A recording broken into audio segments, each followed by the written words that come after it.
चलो भाई, थोड़ा वीआईपी कल्चर के बारे में थोड़ा मैं आप सब ने जानकारी दे दूं कि महाकुंभ के अंदर वीआईपी और वीवीआईपी पास जिस तरीके तय जारी करे गए थे, फिलहाल जो है उन पर रोक लगा दी गई है। लेकिन सबसे बड़ा सवाल है कि हजारों किलोमीटर दूर तक पैदल चलकर आने वाली गरीब जनता के लिए तो धक्के हैं, लेकिन वीआईपी कैटेगरी और वीवीआईपी कैटेगरी को अलग क्यों रखा गया, और वो भी सिर्फ, अभी मैं बता दूं भाई, सिर्फ 4 फरवरी तक जो है ये वीआईपी और वीवीआईपी पास को कैंसिल कराया गया। सबसे बड़ा सवाल ये है कि ये वीआईपी और वीवीआईपी पास आखिर किस मंत्री, किस अधिकारी की सलाह तय पास हुए थे, यानी कि बने थे कि भाई प्रयागराज के अंदर जो महाकुंभ चल रहा है 144 साल बाद लगातार बताया जा लग रहा है, तो इस महाकुंभ के अंदर पास का जो सिलसिला जारी था, चालू करवाया गया था, वो किस मंत्री या किस अधिकारी की सलाह थी। और उस तय एक बार जानकारी जरूर लेनी चाहिए कि किसके ऑर्डर तय ये पास जारी करे गए थे, जिसमें वीआईपी और वीवीआईपी पास लगातार जारी थे। हजारों किलोमीटर दूर तक लोग चल कर लग रहे पैदल, वे बेवकूफ है।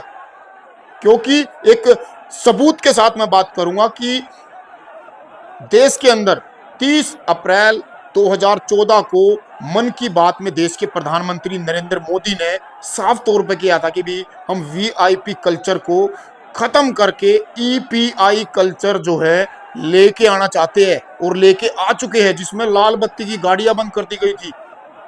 आप सबको जानकारी होगी कि सारे देश ने खुशी मनाई थी कि भी लाल बत्ती की गाड़ी जो है वो बंद हो गई है और वीआईपी को ईपीआई कर दिया है। अब घने सारे लोग उनको कहेंगे ईपीआई का क्या मतलब है।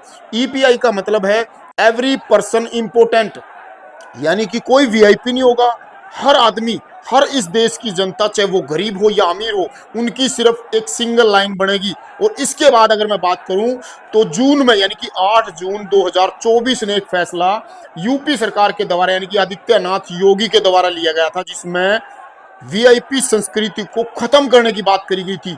ऐसा क्यों? क्योंकि अयोध्या के अंदर जैसे ही राम मंदिर का उद्घाटन होया, तो वहां के जो लोग थे उनने शिकायत पे शिकायत जो है देनी स्टार्ट कर दी मुख्यमंत्री के पास। क्योंकि जैसे ही वीआईपी कल्चर स्टार्ट था, आप सबने पता भी, वीआईपी लोग जब भी आओगे तो वो पूरे के पूरे पुलिस प्रशासन के साथ, तल बल के साथ जो है वे वहां पहुंचेंगे और रूट को डाइवर्ट कर दिया जा रहा था, जिसकी वजह से वहां के जो लोग थे रोजमर्रा के, यानी कि जो काम किया करते, यानी कि रेडी वगैरह जो लगाया करते, उनका रोजगार बंद हो गया, जिससे परेशान होकर उन्होंने लगातार कंटिन्यू शिकायत दी। और वहां पे आदित्यनाथ योगी का जबरदस्त कड़ा फैसला था कि भाई वीआईपी कल्चर, वीआईपी संस्कृति को ये जो नेता है, ये जो मंत्री है, वो अपनाना छोड़ दे। वहां की जो जनता थी वो इस फैसले तक बहुत ज्यादा खुश हुई। लेकिन 8 महीने बाद, यानी कि 7-8 महीने बाद ही इस फैसले को आखिर आदित्यनाथ योगी की सरकार ने किस तरीके से मेंटेन कराया है, ये खुद आप देख लो कि भाई जिस तरीके से प्रयागराज के अंदर, प्रयागराज महाकुंभ के अंदर जो 144 साल बाद आया है, वहां पर वीआईपी पास, वीवीआईपी पास कंटिन्यू जारी है। कितने हजार, सबसे बड़ी बात है इनका कोई आंकड़ा नहीं है।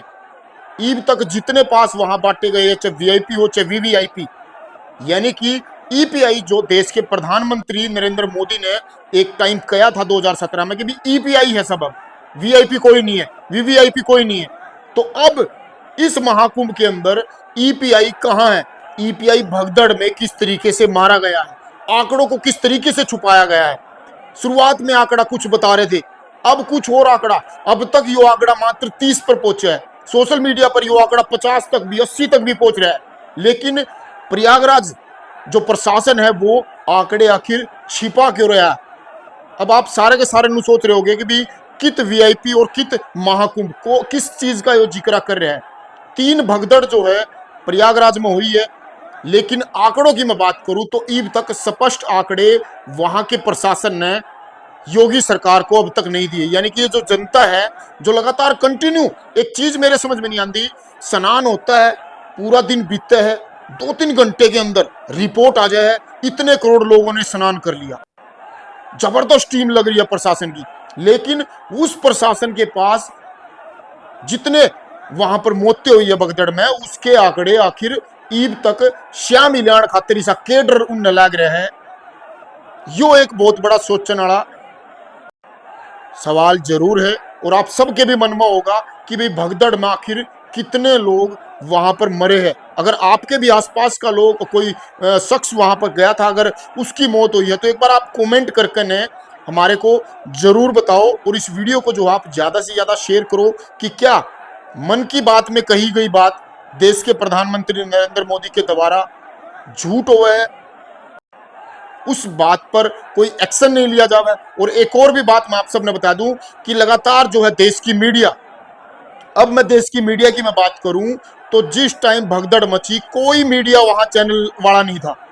यानी कि लगातार देश में वीडियो वायरल होने लग रही थी, कोई किसी के पीछे लग रहा है, कोई किसी को फेमस कर रहा है, लेकिन देश की मीडिया, जो बड़ी मीडिया है देश की, वो आखिर गायब की थी।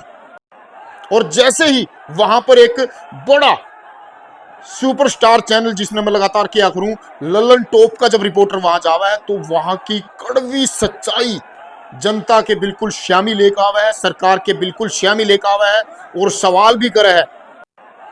उसके बाद एक और वीडियो लगातार वायरल हुई कि जिसमें एक रिपोर्टर, जिसमें एक टीवी चैनल का रिपोर्टर, पता नहीं उसके बाद कहां से इनमें जोश जाग गया। जिस दिन भगदड़ मची उसके 2 दिन तक किसी भी चैनल ने ये खबरें नहीं दिखाई, लेकिन उसके बाद ऑटोमेटिक पता नहीं किस तरीके से जोश जाग गया, क्योंकि सोशल मीडिया पर वीडियो इस तरीके से लगातार वायरल होने लग रही थी कि लोगों ने पता लग रहा था सच्चा कौन है, उनका हिमायती कौन है, झूठा कौन है। फिर जाकर ने टीवी चैनलों ने एक्शन लेने थोड़े बहुत स्टार्ट करे, लेकिन अब तक भी आंकड़े जो है 4 दिनों लिए हैं, स्पष्ट नहीं हो पाए हैं कि भी टोटल कितने वहां पर मौत हुई है। भगदड़ 3 हुई है, ये भी बाद में पता लगा सोशल मीडिया के माध्यम से। और दर्शकों ने मैं एक और भी बात बता दूं कि भाई अभी 5 फरवरी के अंदर, 5 फरवरी ने महाकुंभ